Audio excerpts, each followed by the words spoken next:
Documentary films, often called factual or non-fiction films, are a powerful form of storytelling that has an undeniable power to raise awareness in our communities, create empathy, and to create the kind of dialogue and discussion which can create initiatives that are able to bring social change.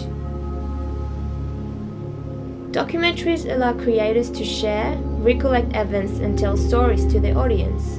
Documentary has seen many changes in storytelling mediums such as radio and film. With every evolution, documentaries augment their ability to convey a story and immerse us in their world. New technologies and digital distribution of content via the internet has resulted in a new range of media platforms and technologies to showcase documentaries. Perhaps the most exciting new technology currently emerging that could revolutionize the documentary form further is virtual reality. Virtual reality. Virtual reality. The virtual reality. Let's talk about virtual reality. Unfortunately, talking about virtual reality is like dancing about architecture. And this is actually someone dancing about architecture in virtual reality. This new medium is a 360-degree total immersion in a new and unfamiliar world. There is no edge to the screen, no person in the seat beside us. There is only us in the world the filmmaker has created to tell this story.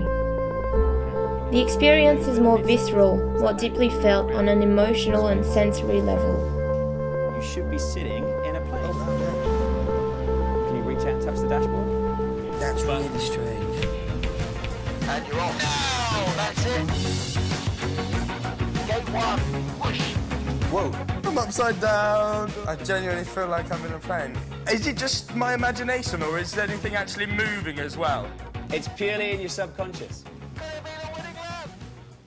It is evident that documentary filmmakers will try to use this technology of VR to their benefit. This is Brad Davis speaking to you from Ottawa. In today's On the Spot assignment, we're going to see just what's behind the making of movies. Adapting to technological changes has been a recurring trend within documentary history, be it directors like Peter Baker with Don't Look Back,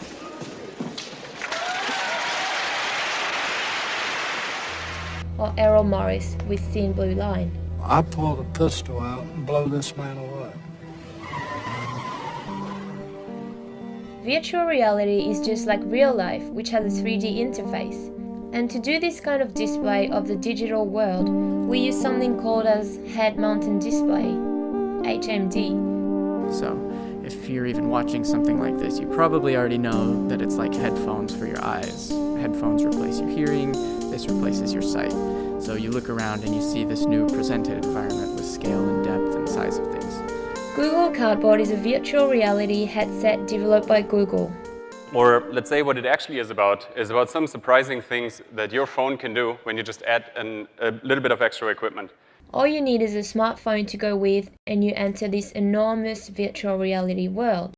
The headset, like any other, is used by placing a smartphone into the back of it and viewing it through the lenses in the front. In fact, there are advanced headsets out there in the market by Samsung, Facebook and HTC, which are much more advanced than the Google Cardboard and has different applications, be it for gaming or film. Welcome to the Virtual Avengers Tower. So when filmmakers talk about editing, we talk about putting frames or shots in a linear construct, right? Now, when we tried this in VR, the cuts felt jarring and weird, and we pretty quickly knew that it did not work. Instead of controlling what the audience sees in VR, we work with potential areas of user attention. This is important as making VR content is fundamentally different from making any other content. Knowing this data, the editor or the director can design a frame in such a way to maximize its potential and make the viewers enjoy their virtual reality experience. For virtual reality, we can still storyboard a scene, but instead of objects being defined relative to the frame, we define them related to the audience. This approach should come naturally to practitioners of user-centered design, but may feel foreign to those used to directing audience attention. No one has ever done anything like this. That's why it's going to work. As a director or editor of virtual reality, one needs to note how the attention of the audience changes. Points of interest are elements within an experience that attract a viewer's attention. By doing something as simple as identifying viewer attention, you can start to craft an edit that feels far more natural and purposeful. By seeing the current trends and rapidly shifting technologies, there is no doubt we will be sitting in a comfort zone, being immersed in the environment as if we're actually in the film.